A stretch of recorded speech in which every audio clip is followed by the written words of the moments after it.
क्या आप एक नया म्यूचुअल फंड एनएफओ सर्च कर रहे हैं? क्या बाजार में आए कई सारे एनएफओ में से कौन सा एनएफओ में निवेश करें, ये सोच रहे हैं? So welcome to our channel path to wealth, जहां पे आज मैं शोमिली मार्केट में आए एक नए mutual fund NFO LIC manufacturing fund NFO के बारे में पूरा जानकारी देने जा रही हूँ। ये इस चैनल का पहला वीडियो है। इस एनएफओ में निवेश करने के पहले ये वीडियो जरूर लास्ट तक देखिए।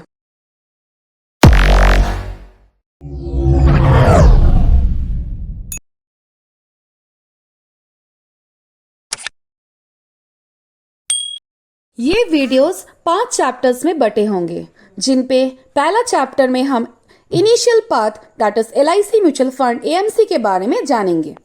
चैप्टर 2 में हम मैन्युफैक्चरिंग थीम क्या होता है ये समझेंगे और इंडिया में मैन्युफैक्चरिंग थीम के क्या क्या अपॉर्चुनिटीज हैं ये जानेंगे। चैप्टर 3 में ये एनएफओ के फंड फैक्ट्स के बारे में समझेंगे। चैप्टर 4 में बेंचमार्क इंडेक्स का परफॉर्मेंस चेक करेंगे, साथ ही इस फंड को बाजार में दूसरे अवेलेबल एक्टिव फंड्स के साथ कंपेयर करेंगे। चैप्टर 5 में हम इस फंड के बारे में निवेश करने का कंक्लूजन बताएंगे।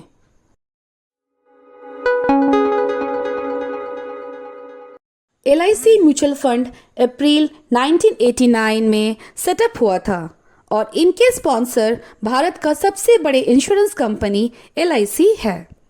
LIC mutual fund AMC 35,000 crore AOM manage करता है। एलआईसी म्यूचुअल फंड एएमसी ने 14.56% CAGR से ग्रो किए पिछले 3 सालों में।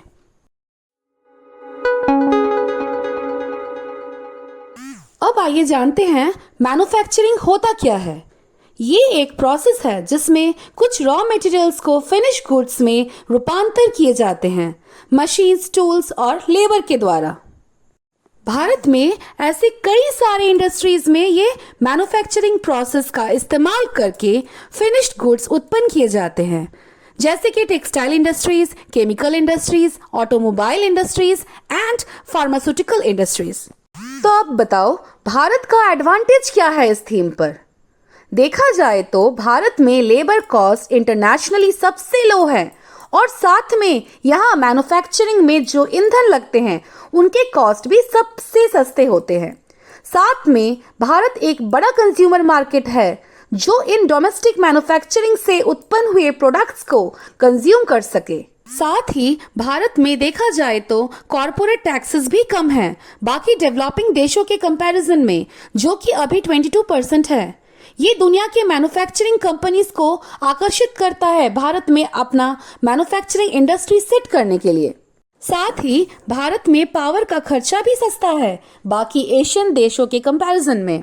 और सबसे अच्छी बात, भारत सरकार के कई सारे पॉलिसीज और इनिशिएटिव्स जैसे कि मेक इन इंडिया, आत्मनिर्भर भारत, इंपोर्ट सब्स्टिट्यूशन इस मैन्युफैक्चरिंग थीम को सपोर्ट करता है।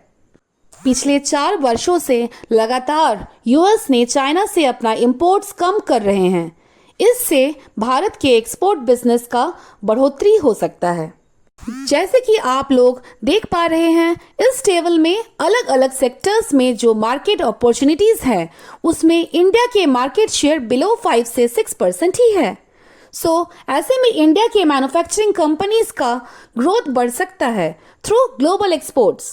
अगर डिफेंस एक्सपोर्ट की बात करें तो इंडिया की डिफेंस एक्सपोर्ट करीब 2.5 टाइम्स बढ़े हैं फाइनेंशियल ईयर 2024 में in comparison to financial year 2021। तो आइए, ये कुछ सेक्टर्स हैं जिनकी अगले कुछ सालों में ग्रोथ देखे जा सकते हैं। मैन्युफैक्चरिंग अपॉर्चुनिटी भारत में इन कारणों से बढ़ सकते हैं, जैसे कि domestic demand, import substitution, global supply chains realignment due to ban of China and high energy and employee cost in Europe, high and exports defence के फील्ड में। आइए अब जान लेते हैं ये नए आए एनएफओ के बारे में। एलआईसी एएमसी ने एक नया एनएफओ लाया है मार्केट में इस मैन्युफैक्चरिंग थीम के ऊपर, जिसका नेम एलआईसी मैन्युफैक्चरिंग फंड है। ये एक एक्टिव फंड रहेगा। क्योंकि ये फंड एक स्पेसिफिक थीम को रिप्रेजेंट कर रहा है, इसीलिए ये फंड एक सेक्टोरल थीमेटिक फंड होगा और ये हाई रिस्क कैटेगरी का फंड होगा। इस फंड का ऑब्जेक्टिव होगा लॉन्ग टर्म कैपिटल एप्रिसिएशन करना, सिर्फ उन सारी कंपनीज के इक्विटी में निवेश करके जो सारी कंपनीज मैन्युफैक्चरिंग थीम को सूट करता हो। फंड के फंड मैनेजर्स इन सारी कंपनीज में निवेश करेंगे, जैसे कि जो कंपनीज मैन्युफैक्चरिंग एक्टिविटीज के साथ जुड़े हुए हैं, जो कंपनीज भारत में लोकली निर्माण कर रहे हो, जो कंपनीज को भारत सरकार के MII और PLI स्कीम के तहत बेनिफिट्स मिल रहे हो, जो कंपनीज भारत में निर्माण किए हुए वस्तुओं को एक्सपोर्ट कर रहे हो। क्योंकि ये एक इक्विटी रिलेटेड फंड है, इसीलिए फंड मैनेजर्स मिनिमम 80% पैसे इक्विटी मार्केट में निवेश करेंगे, जो कि फंड मैनेजर्स अगर चाहे तो उस निवेश को बढ़ाकर 100% तक इक्विटी में निवेश कर सकते हैं।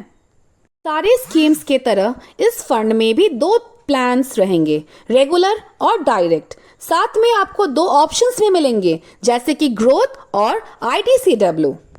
इस स्कीम में आप मिनिमम 5,000 रुपए का निवेश कर सकते हैं। साथ ही मिनिमम 300, 1,000 और 3,000 रुपीज तक का डेली, मंथली और क्वार्टरली SIP मोड में भी निवेश कर सकते हैं। ध्यान रखने की जो बात है वो है SIP का स्टार्ट डेट स्कीम के रीओपनिंग डेट के बाद ही रखना होगा, जो कि 16 अक्टूबर 2024 है, और NFO में निवेश करने का लास्ट डेट 4 अक्टूबर है। 1% तक के यूनिट्स अगर 90 दिनों के अंदर रिडीम करते हैं तो कोई एग्जिट लोड नहीं लगेगा, और अगर आप 12% से ज़्यादा यूनिट स्कीम में निवेश किए हुए 90 दिनों के अंदर रिडीम करते हैं तो 1% एग्जिट लोड लगेगा। स्कीम में निवेश किए हुए 90 दिनों के बाद कोई भी रिडम्पशन में एग्जिट लोड नहीं लगेगा। इस स्कीम का बेंचमार्क है निफ्टी इंडिया मैन्युफैक्चरिंग इंडेक्स, जो कि 75 स्टॉक्स से बने हुए हैं। इन स्टॉक्स को निफ्टी 100, निफ्टी मिड कैप 150 और निफ्टी स्मॉल कैप 50 इंडेक्स में से चुने जाते हैं। इंडेक्स साल में 2 बार रीबैलेंसिंग किए जाते हैं। इस इंडेक्स ने शुरुआत से करीब 15.03% रिटर्न दिए हैं, और इस इंडेक्स के सेक्टर रिप्रेजेंटेशन कुछ इस प्रकार है, जहां की ऑटोमोबाइल और कैपिटल गुड्स सेक्टर में ज़्यादा एलोकेशन है। सन फार्मा, टाटा मोटर्स, रिलायंस जैसे कंपनीज इस इंडेक्स में शामिल हैं। आइए इस नई IE स्कीम को मार्केट में अवेलेबल इस थीम के ऊपर फंड्स के साथ कंपेयर कर लेते हैं। आप यहाँ देख सकते हैं कि सिर्फ 10 एक्टिव फंड्स अवेलेबल है मार्केट में, जिसमें से सिर्फ 3 फंड्स ऐसे हैं जो कि 1 साल से ऊपर है। इसमें 1 साल के कंपैरिजन में क्वांट मैन्युफैक्चरिंग फंड ने सबसे ज़्यादा रिटर्न जनरेट किया है, दैट इज 66.4%। सारे फंड्स अल्फाबेटिकल ऑर्डर में अरेंज किए गए हैं और सारे डाटा valueresearchonline.com से कंपाइल किए हुए हैं।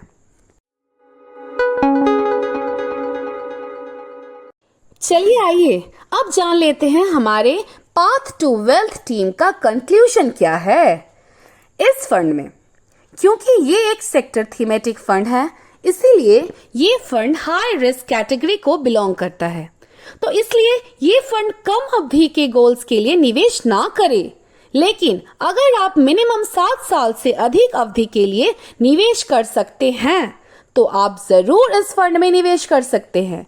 ये स्कीम आपके पोर्टफोलियो के कोर पार्ट नहीं हो सकता। एज अ थंब रूल आप आपके पोर्टफोलियो के 10% इस टाइप के थीमेटिक फंड में निवेश करना चाहिए।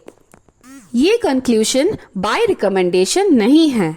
आप लोग अपने रिस्क के अकॉर्डिंग, अपने गोल्स के अकॉर्डिंग, अपने पर्सनल फाइनेंशियल एडवाइजर के कंसल्टेशन के बाद ही इस फंड में निवेश करें। और अगर आप हमारे साथ निवेश करना चाहते हैं तो इस डिस्क्रिप्शन में दिए हुए लिंक में क्लिक करके अपने मोबाइल नाम और नंबर नेम डाल के साइन इन करें। हमारा टीम आपसे संपर्क करेंगे।